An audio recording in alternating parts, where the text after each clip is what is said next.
In this example, we're going to introduce the idea of a mean value theorem of integrals. So the mean value theorem of a derivative is that you have some sort of a point from A to B, and between that point and that point, there's some sort of a slope between those 2 points. And what we did was we figured out that slope. We then took the derivative and set the derivative, which is the slope equation, equal to this particular slope between these 2 points, because somewhere in between, there was a point that had the exact same slope to it. So we're going to do the exact same idea, but now we're going to be talking about an integral.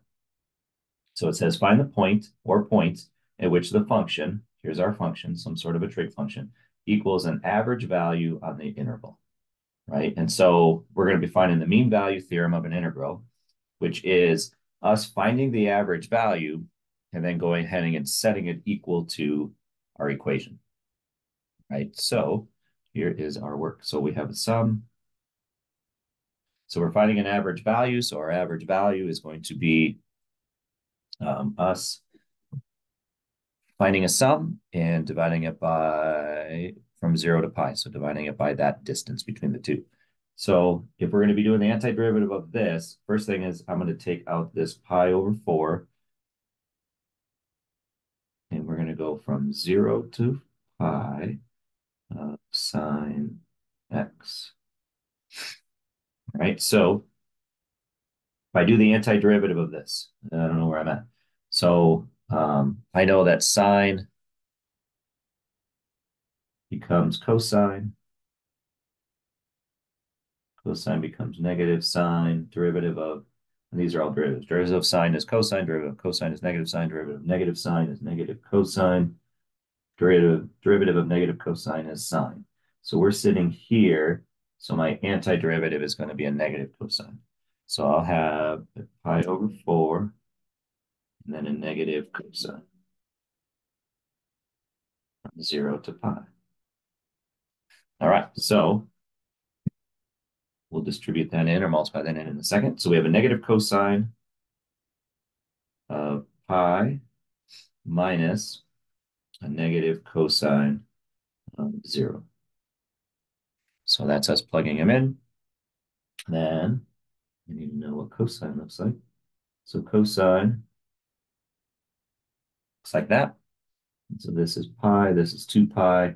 So pi, cosine of pi is a negative 1. So we have a negative 1 minus a negative cosine of 0 is 1.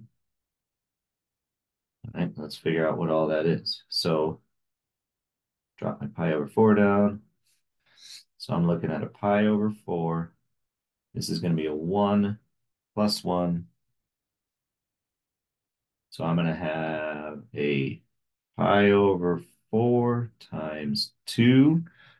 I could simplify that. So I'm going to get an area under this curve of pi over 2.